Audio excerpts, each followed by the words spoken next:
তার জন্ম 1940 সালের 2 ফেব্রুয়ারি। সে জন্ম হওয়ার পর শুধু তার পরিবার, আত্মীয় স্বজন খুশি হয়েছিল, আনন্দিত হয়েছিল। এবং তার মৃত্যু 14 আগস্ট 2023। সেই দিন পুরো বিশ্ব কেঁদেছিল তার জন্য। আর শুধু সেই দিন নয়, আজও অনেক মানুষ কান্নায় ভেঙে পড়ে। একজন মানুষ যার নামে কারো চোখে পানি আসে, আবার কেউ কেউ সেই নাম শুনলেই ঘৃণায় মুখ ঘুরিয়ে নেয়। এই যুদ্ধ অপরাধীর কথা বলতে হবে। এখানে এক ভদ্রলোক, তিনি রাজাকার ছিলেন।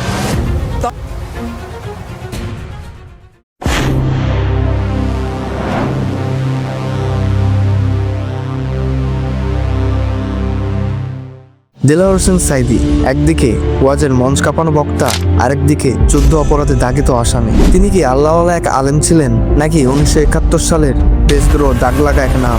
আমাকে বানানো হয়েছে যুদ্ধ অপরাধী, আমাকে বানানো হয়েছে চোর, ডাকাত, হত্যাকারী, ধর্ষণকারী। আমি আল্লাহর নামে কসম করে বলছি, আল্লাহ তোমার জাতের কসম, তোমার ইজ্জতের কসম, তোমার সম্মানের কসম, 1971 সালে এক ফোঁটা বালি বা কাদা আমার গায়ে লাগে নাই। আমার শুধু কাজ ছিল কোরআনের প্রচার করা। ওদের নাস্তিকবাদীরা সহ্য করতে পারে নাই।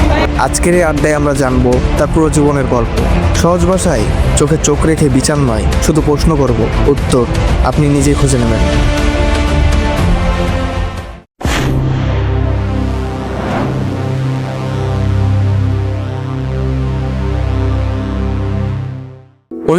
সালে 2 ফেব্রুয়ারি পিরোজপুর জেলার এক অজপাড়াগা সাউথখালী, সেখানে জন্ম নেয় এক ছেলে, নাম দেলোয়ার। তার বাবা ইউসুফ সিকদার, মা গুলনাহার বেগম। বাবা ছিলেন এক স্থানীয় আলেম। ছোট থেকে ধর্মীয় পরিবেশে বড় হওয়া তার। বাড়ির উঠোনে মাদ্রাসা, গরু ছাগল আর কোরআনের আওয়াজে তার বেড়ে ওঠা। নাম ছিল দেলোয়ার হোসেন সিকদার। পরে নিজেই নিজের নাম রাখেন সাঈদী। এমনকি গ্রামের নামও বদলে যায়, সাউথখালী থেকে হয়ে যায় সাঈদখালী। স্থানীয়রা এখন বলে এই গ্রাম এখন তার নামে পরিচিত।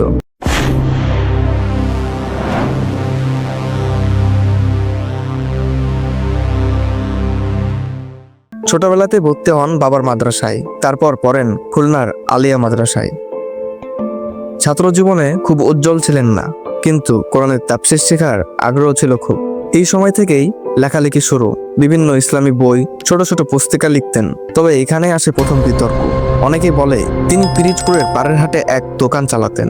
তার ছেলে মাসুদ সাঈদী বলেন বাবা কোনো ব্যবসা করেননি, শুধু লেখালেখি করতেন। কিন্তু স্থানীয় লোকজন বলে ওনার একটা দোকান ছিল পাড়ের হাটে, আমরা নিজ চোখে দেখেছি। এখন কোনটা সত্যি আর কোনটা নয়, এই প্রশ্ন থেকেই যায়।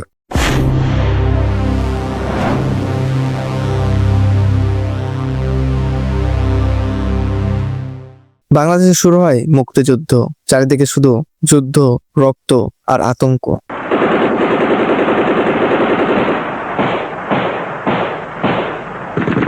এই সময়ে দেলোয়ার হোসেন সাঈদীর বিরুদ্ধে ওঠে গুরুতর অভিযোগ। তিনি নাকি রাজাকার বাহিনীতে যোগ দিয়েছেন। আর পিরোজপুরের পাড়ের হাটে উদ্যমপুর এলাকায় হিন্দুদের বাড়িতে অগ্নিসংযোগ, ধর্ষণ, খুন এগুলো নিজে এবং অন্যদেরকে দিয়ে করিয়েছেন। একজন সরাসরি সাক্ষী সুরক্ষরঞ্জন বালা বলেছিলেন সাঈদী নিজ হাতে আমাদের বাড়িতে আগুন ধরায়, আমার বোনকে টেনে নিয়ে যায়। অন্যদিকে তার ছেলে মাসুদ বলে বাবা যশোরে লুকিয়েছিলেন, 71 সালে পিরোজপুরে ছিলেন না। আরো বিতর্ক ছিল আরেকজন দিল্লা রাজাকার নামের মানুষ নিয়ে, যাকে মুক্তিযোদ্ধারা হত্যা করে। আইনজীবীরা বলে অনেকেই দুইজনকে গুলিয়ে ফেলেছে, কিন্তু ক্ষতিগ্রস্ত পরিবারগুলো বলে আমরা তাকে চিনতাম, তার নাম জানতাম। এটা ভোলার মতো নয়। এই অধ্যায় বাংলাদেশের ইতিহাসের সবচাইতে ভয়াবহ অধ্যায়গুলোর ভিতরে একটিতে পরিণত হয়।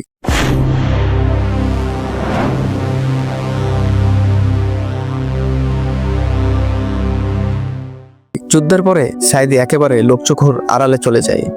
তারপর ফিরে আসেন 1972 সালের দিকে। প্রথম ওয়াজ করেন নিজ এলাকায়, মাইক হাতে নিয়ে কোরআনের তাফসীর করতে থাকেন। ধীরে ধীরে তার কণ্ঠ পৌঁছে যায় দেশের এক প্রান্ত থেকে আরেক প্রান্তে। চট্টগ্রাম, রাজশাহী, খুলনা, যেখানে যান হাজার হাজার মানুষের ভিড় করে তার ওয়াজ শুনতে। তার কণ্ঠে ছিল আবেগ, কোরআনের ব্যাখ্যা। তার মাঝে মাঝে রাজনীতি। এই জায়গায় আবারও আসে বিতর্ক। বলা হয় ওয়াজের নামে জামাতের প্রচার চালাতেন। 1979 সালে তিনি আনুষ্ঠানিকভাবে যোগ দেন জামাতে ইসলামে। 1996 আর 2001 সালে সংসদ সদস্য হন পিরিজপুর 1 আসন থেকে। সংসদে কথা বলেন কওমি মাদ্রাসা, ইসলামী শিক্ষা ব্যবস্থা নিয়ে। কেউ কেউ বলে তিনি ছিলেন ইসলামী শিক্ষার রক্ষাবেচক, আবার অনেকে বলেন ধর্মকে রাজনীতির ঢাল বানিয়েছে।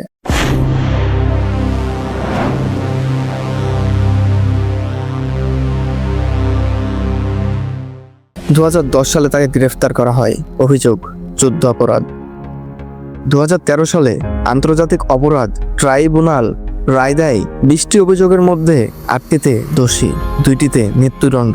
বাংলাদেশে শুরু হয় ভয়াবহ সহিংসতা। জামাতের ডাকে দেশজুড়ে হরতাল, বিক্ষোভ।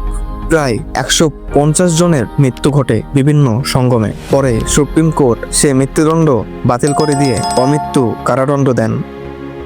অনেকেই বিচারককে বলেছে রাজনৈতিক প্রতিহিংসা, আবার অনেকেই বলেছেন অবশেষে ন্যায় বিচার হয়েছে। বিদেশি সংস্থা হিউম্যান রাইটস ওয়াচ বলে সাক্ষ্য প্রমাণের গরমিল ছিল। বাংলাদেশ তখন 2 ভাগে বিভক্ত। সাঈদী কি আসলে অপরাধী, নাকি সে ছিলেন শুধু একটি রাজনৈতিক শিকার?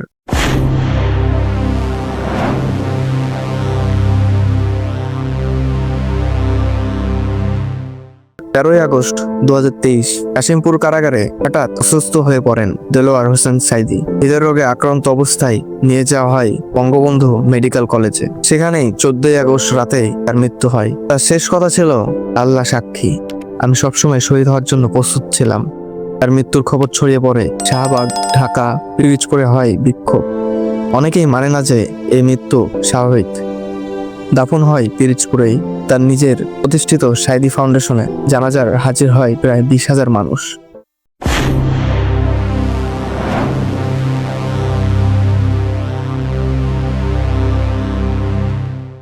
সাঈদীর স্ত্রী সালেহা বেগম, তার 4টি ছেলে। বড় ছেলে রফিক আগেই মারা যান। ছেলে মাসুদ সাঈদী এখনো রাজনীতিতে, জামাতের হয়ে প্রার্থী হন বিভিন্ন নির্বাচনে। অনেকেই এখনো বলে সাঈদী ছিলেন কোরআনের পাখি, আল্লাহর বন্ধু। আবার কেউ কেউ বলে তিনি ছিলেন এক আদর্শ যুদ্ধ অপরাধী, ধর্মের মুখোশ পরা রাজনীতিবিদ। কিন্তু প্রশ্ন এখানে শেষ হয় না। কি ছিল তার সত্যিকারের পরিচয়?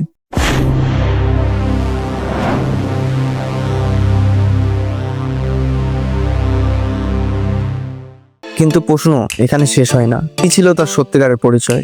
আমরা এই আজকের আড্ডায় শুধু গল্প বলেছি, যা হয়েছে যেমনটি হয়েছে তেমনটি তুলে ধরেছি। দেলোয়ার হোসেন সাঈদী একজন মানুষ ছিলেন, তাকে নিয়ে দেশ দুভাগে বিভক্ত আজও। তবে একটা কথা স্পষ্ট, ইতিহাস কখনো পুরো সাদা বা পুরো কালো হয় না, এটা ধূসর খোলা। আজও প্রশ্ন রয়ে গেছে, তিনি কি ছিলেন সত্যি ইসলামের আলো, নাকি ইতিহাসের এক অন্ধকার অধ্যায়? এই প্রশ্নের উত্তর হয়তো একদিন মিলবে, না হয় থেকেই যাবে, শুধু বিতর্ক করবে। শেষ করছে আজকের কথা, তবে পুরো কথা এখানে শেষ হয়নি।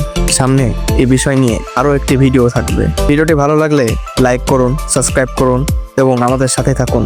দেখা হচ্ছে আগামী কোনো এক ভিডিওতে।